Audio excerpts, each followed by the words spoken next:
This is crunch week for the hundreds, maybe even thousands of bills that were introduced this year in the legislature.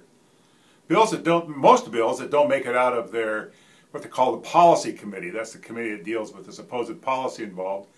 If they don't get out this week, then they're supposedly dead for the year. And one says supposedly because in the legislature, no bill is ever truly dead until the final gavel falls on the final night, because bills that are stuck for one reason or another can come back in the form of amendments to another bill where they gut and amend. They take all the contents out of a bill and put it back in.